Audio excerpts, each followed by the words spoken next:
Every land acquisition specialist that Agro Corp partners put on that parcel looked at the same thing: 80 acres in Garfield County, Nebraska, bounded on the north by the company's new wheat ground, bounded on the east by their pivot field leases, bounded on the south by 6 sections they had closed on in April of 2022, and on the west by a section line road that, as of late summer, ran entirely across their own property land lot, they said.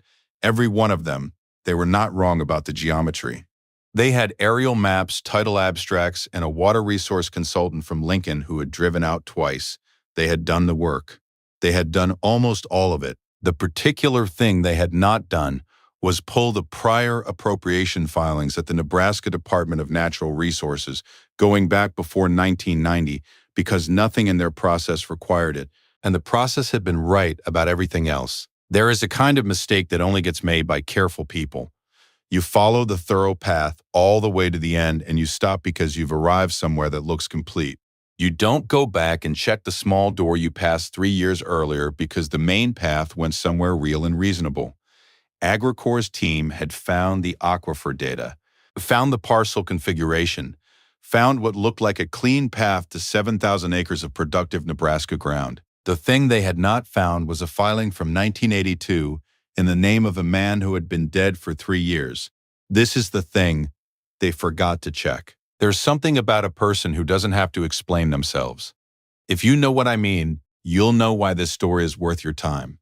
Hit subscribe and stay with us. Garfield County sits in the sandhills of north-central Nebraska, in the long, flat country above the Loup River drainage, where the grass grows out of sand ridges and the towns are 30 miles apart, and stay that way.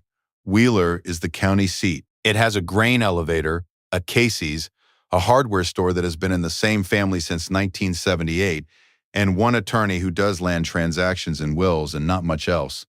In late summer, the county smells like warm alfalfa and diesel, and the particular fine dust that lifts off center pivot ground when the northwest wind comes up, which it does most afternoons. What you cannot see from the road is what sits underneath. The Ogallala Aquifer runs through this part of Nebraska in a slow, deep lens of ancient water. And in some places, the saturated thickness is over 100 feet, and those places are worth more than the surface ever tells you. The Hardin parcel was 80 acres along County Road 22, in the northwest corner of a section. The corrals were old and serviceable. There was a hay shed with a south slope that needed roofing, a dry lot pad, and a water tank on a concrete base that Del Hardin had poured himself in the summer of 1974. The fences were 4-wire barbed, tightened and maintained. The pasture grass was native, big bluestem and switchgrass, pale gold in October, standing knee-high and dry. It looked like what it was, a small, careful operation with nobody on it getting rich. Colt Hardin was 17 years old in the fall of 2022. He ran 22 head of Angus Cross cows on that ground.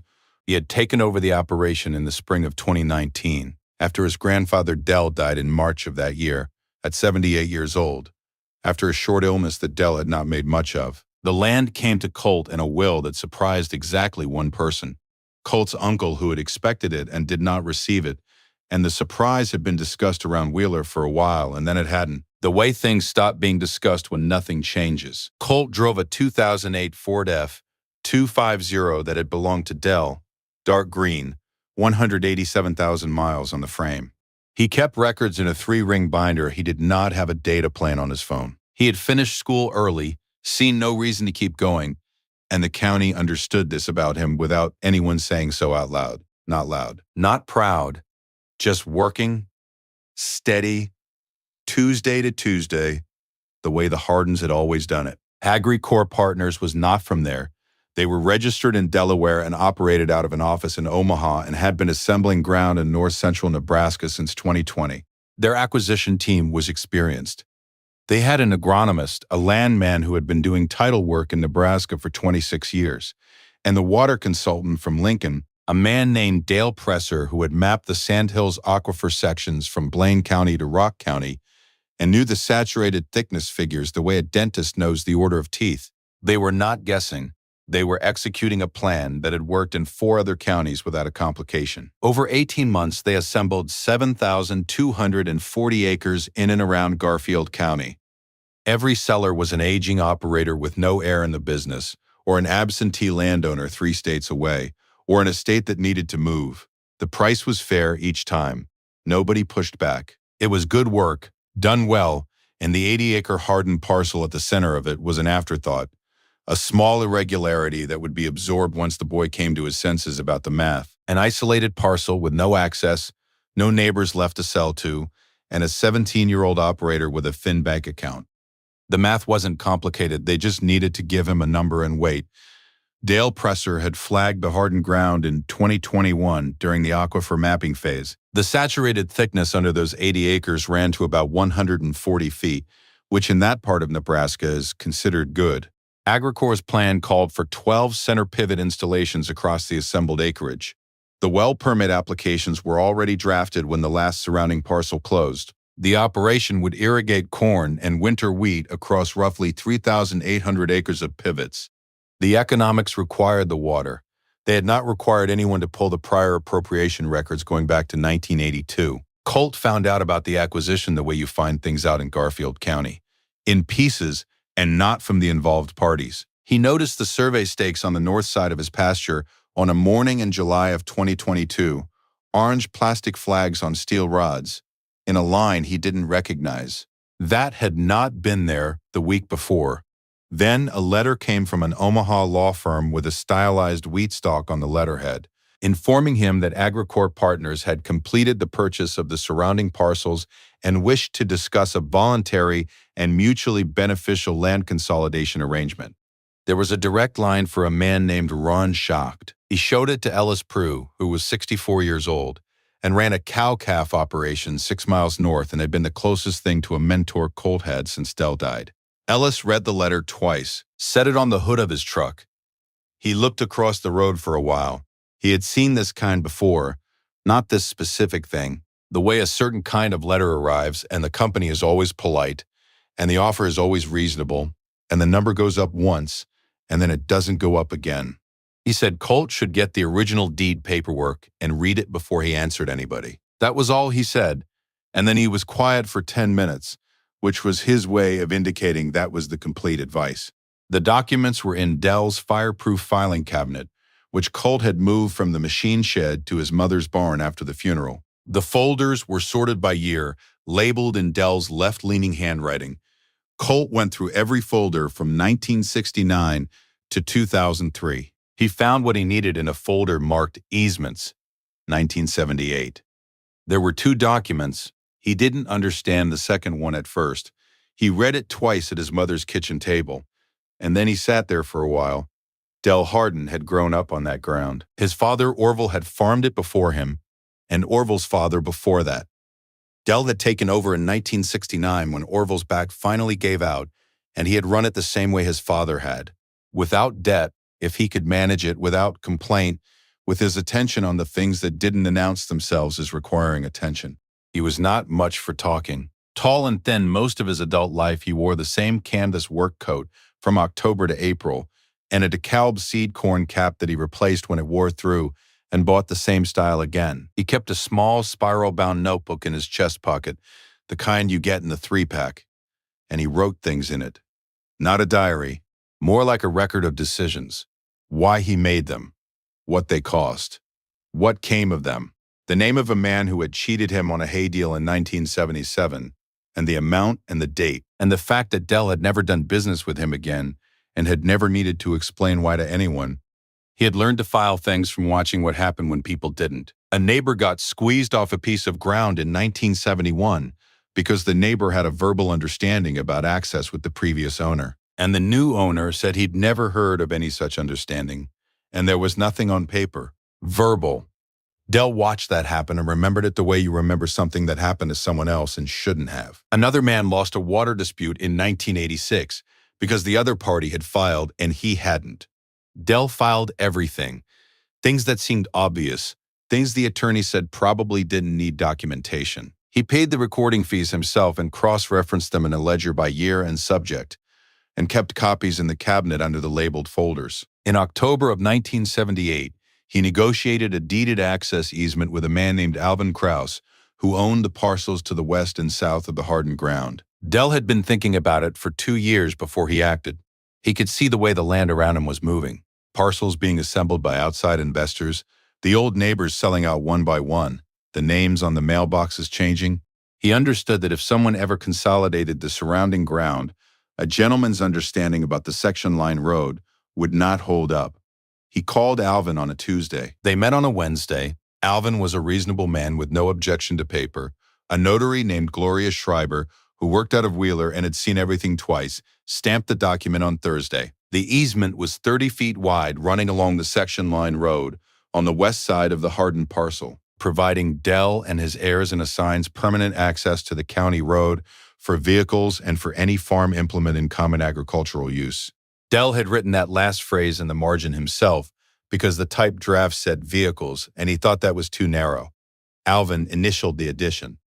It was recorded at the courthouse the same week. In March of 1982, Dell drilled a stock well on the northwest corner of the parcel and filed a claim of beneficial use with the Nebraska Department of Natural Resources within 30 days of completing the well. The driller was a man named Keith Seibald out of Burwell, who had been doing sandhills work for 20 years. The well came in at about 140 feet of saturated thickness. Dell filed the claim because it was his well and his right, and that was what you did. The priority date was March 14, 1982. He kept the well in active seasonal use for the next 37 years and refiled as required. He probably did not know that it would matter the way it eventually did. He was not filing it for that reason. He was filing it because not filing would have been a small failure, and Dell Hardin did not let himself collect small failures. He died before he could tell Colt about the water claim specifically. He hadn't thought to. It was just a thing that was filed.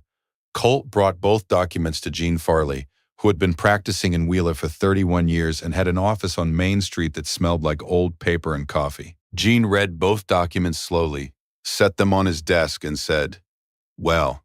He said it the way you say something when you already have a clear sense of the answer, but you want to be responsible about naming it out loud. "The easement is recorded and valid," Gene said. "They can buy everything around you, and that road is still yours." He pulled up the DNR records on his computer. The 1982 priority date was there in the database. Clear. Agro Corp's well permit applications had been filed in December of 2021, which gave them a priority date of late 2021, at the earliest. In Nebraska, groundwater rights operate on prior appropriation.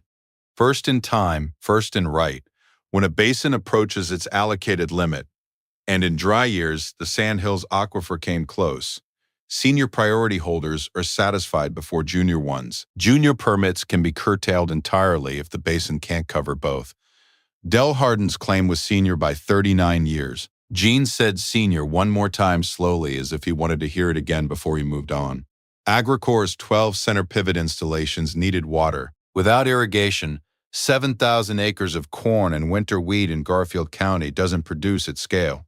It produces cattle ground.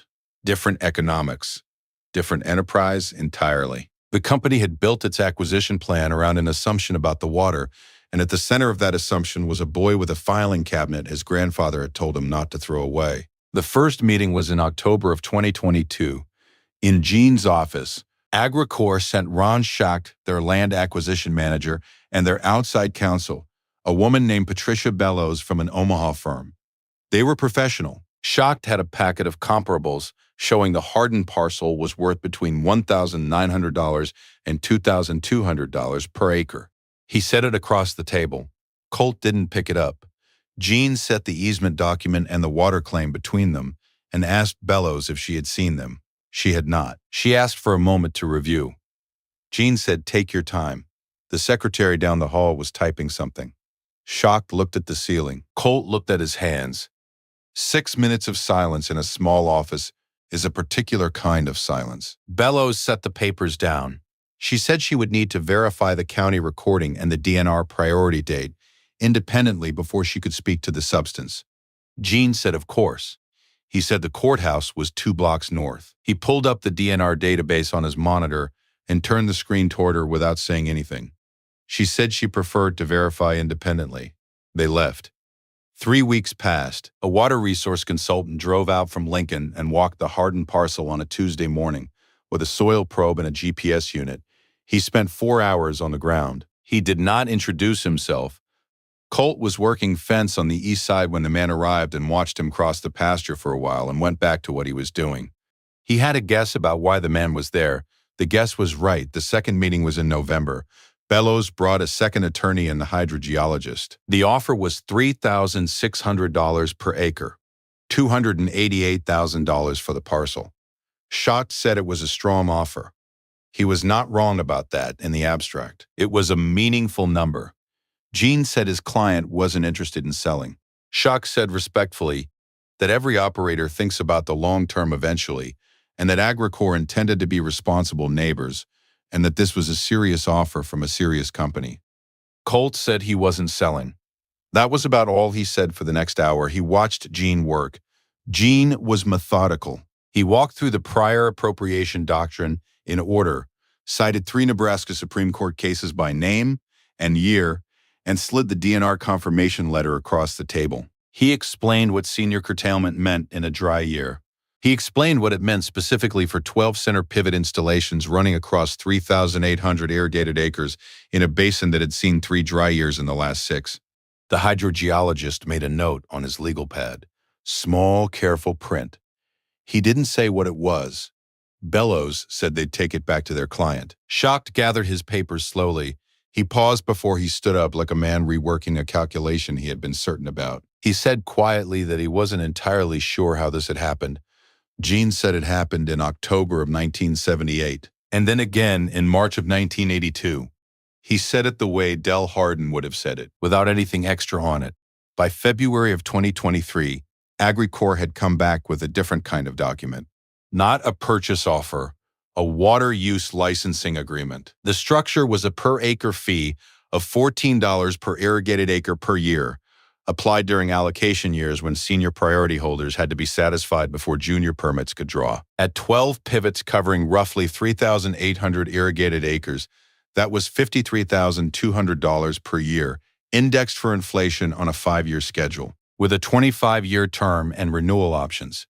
The agreement also included a formal recorded acknowledgement that the 1978 easement was valid and uncontested, and a separate payment of $12,000 for the company's survey intrusion onto the property in July without prior notice.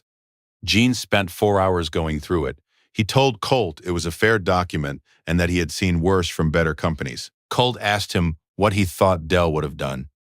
Gene said he thought Del would have signed it and gone home and done his chores. Colt signed it on a Thursday afternoon. Gene handed him the executed agreement in a manila folder, and Colt put it in his jacket pocket and drove home on County Road 22 in the dark green F-250 past the Agro Corp survey markers on the north fence line, past the wheat ground that ran to the horizon, back to the place where the corrals were and the hay shed was, and the dry lot pad and the water tank on the concrete base that Del had poured himself. He is 19 now. He runs 40 head of Angus cross cows on the original ground and added a 160-acre pasture lease to the east in the spring of 2023. He put a new roof on the hay shed. He bought a used Case IH 8,465 round baler at a sale barn in Burwell. Needed work on the pickup tines, and he had it running by March. The licensing fee deposits every year. He keeps the signed agreement in the same filing cabinet Del kept things in a folder labeled 2023, Agro Corp in his own handwriting, which looks a little like Del's. Ellis Prue told the story at a sale barn in Loop City that summer. The way you tell something you watched yourself, carefully, without flourish, leaving out the parts you don't feel you have the right to say.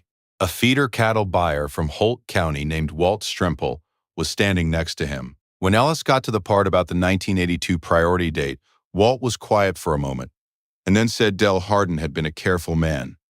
Ellis said he had. Walt said he'd known Del a little, years back when Del used to come to the Loop City sale. He said Del always filed things, he said it like a small fact he had not thought about in years, and was now remembering precisely when it was needed. He probably didn't know why he said it. He just felt like he ought to.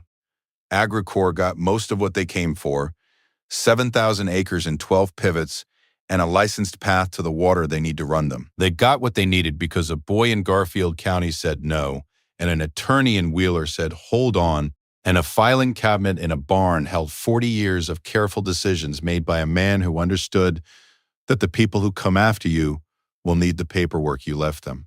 Del Hardin never told Colt about the water claim by name.